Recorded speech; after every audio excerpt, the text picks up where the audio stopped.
Hello, welcome to the CIRS Healing Collective expert guest video series.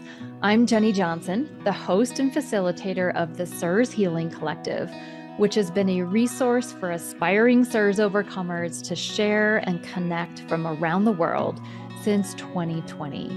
I'm a Shoemaker Proficiency partner and CIRS coach, and most importantly, an overcomer myself. What you're about to see is a 10-minute excerpt from a 90-minute group discussion that members of the CIRS Healing Collective got to have live with this expert guest. If you would like to see the full 90-minute replay, come on over to the CIRS Healing Collective. We have a robust video library from the past 5 or 6 years of so many expert guests. Better yet, you'll be able to join our future monthly live discussions with experts to come. We'd love to have you. And what is a biofield?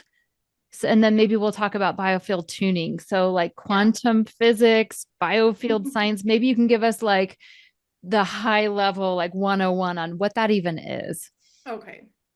The biofield is actually a term that a group of medical doctors termed the field of energy around our body. So I have a Okay. little here we go. We see this bubble. It's sort of, Mhm. that's our biofield. Okay. So we all have one and we're emitting it. Hmm. And can it be like good or bad or imbalance or out of balance or what does it have to do with like our health? Yeah.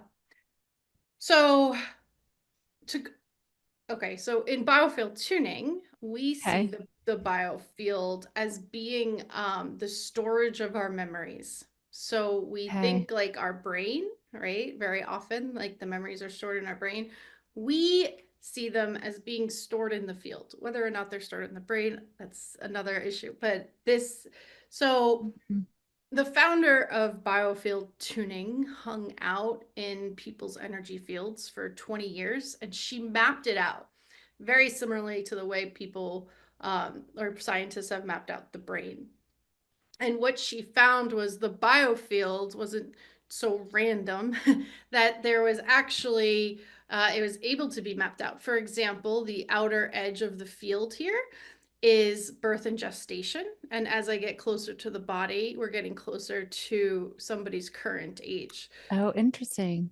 So Mr. Biofield Tuning Man here is 60. And so about halfway through his fields would be about 30 years old. And Okay. so with the tuning part of biofield tuning, we use tuning forks to comb through the fields. Okay. Shall I keep Right. going? Yeah, keep going. This is a good. Okay. This is good.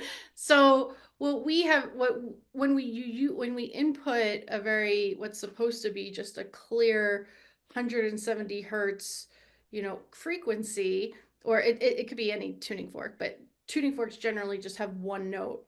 What we noticed is as we went through the field, the tuning fork would change its pitch. It would even go into an overtone or an undertone.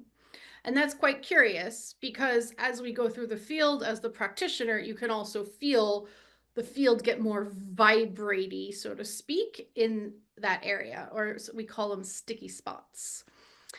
And so so as we go through the timeline,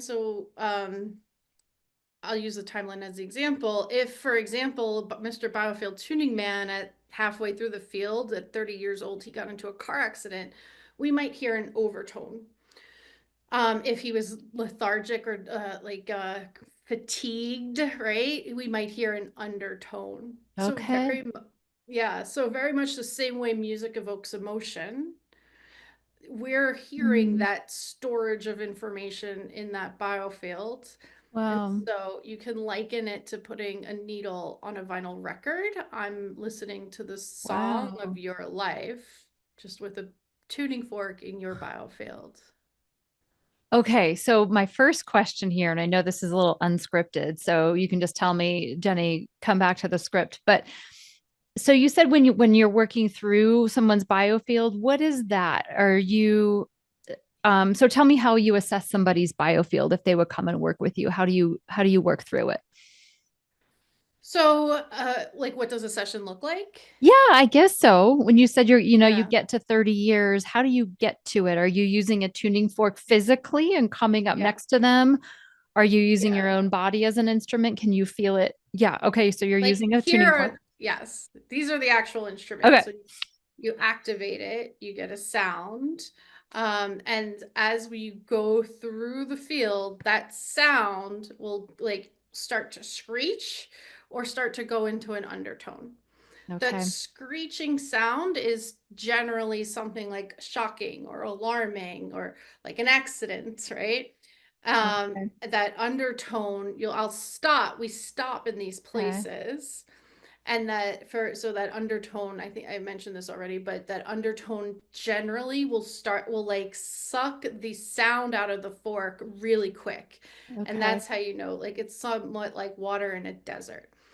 Wow. So you, So, okay. So a typical CIRS patient, they mhm. probably have a ton of different symptoms, a lot of different imbalances, and they come to you with all of these things. Are you trying to address symptoms, or is a tuning session going to kind of level up their whole terrain so that everything can kind of come into better balance and be more likely to heal? Yeah, so just like your body has like a hierarchy of things it wants to take care of, right? Hmm. So we can come in with an intention, Okay. but it doesn't necessarily mean we're gonna go from A to B very clearly. So your intention might be to, I don't know, to work on a pain in your knee, but we hit insomnia first. And so we'll work on that insomnia aspect. Generally, that comes up very often. And then the pain in the knee might dissolve even though we were working on insomnia. So Okay. and then sometimes the pain in the knee doesn't dissolve to the second or third session. But Gotcha. Okay. um, so you can come with an intention, absolutely, and we could very well tune that intention. But I like to say your body is really, really Hmm. smart, and your body's going to know what to do and what to rejigger Yeah. for you. And Right. sometimes Right. we just don't know what that is. Yeah. Okay. This is so fascinating. So, who would be a good candidate for this? Like, what kind of a CIRS patient, where in the Shoemaker protocol and in their mindset, maybe with their symptoms, who would be a good person for this? I think everybody, Yeah. for Okay. the most part, I want you guys to, all of you, to think of yourselves as a battery 0 to 100. And if you just close your eyes, actually, right now, you can do it and just see what's the first number that pops into your head for what your battery is charged at. All right. I came up with an 84. Wow, that's great. We ideally want that over 90, right? But A, we have CIRS, and B, and it can be very draining. And also the other aspect of that is, are we busy? Like I know you have a busy practice and you're doing a lot, Jenny, and you're helping so many people. So I wonder what that would be for you on vacation, you know? Hmm. And so at the end of we can retest that number after we're done tuning today and see if that number has changed or just evaluate. But really, to answer your question, most people, whether in exposure or not, in during the protocol or not, can get a biofield tuning session. Okay. Okay. Is there anybody who would not be a good candidate? Any kind of comorbidities or fears or situations? I mean, even that woman that you described, she was still a candidate. It just was she wasn't able to hold the benefits because she was in such extreme exposure. Would this be dangerous for anybody or not really? I think if you are, that's also going to be dictated by what type of session you have, because I can go very light and we can have that intention of just doing smaller, shorter sessions rather than longer and deeper. If there is that, like, I not being able to hold voltage state, um I yeah, I guess the candidates that I would say that I personally, as a practitioner, don't feel comfortable tuning is when you've gone into a state of psychosis and you have not checked your Mm, environment yet. yeah. once Yeah. you've checked your environment and you've somewhat like gotten that Right. managed. Yeah. Because what I'm doing is actually kind of putting a band-aid on, and it's not getting that person to that next level. Yeah. Sometimes we get so bad to get the figure out what was wrong with us. Yeah.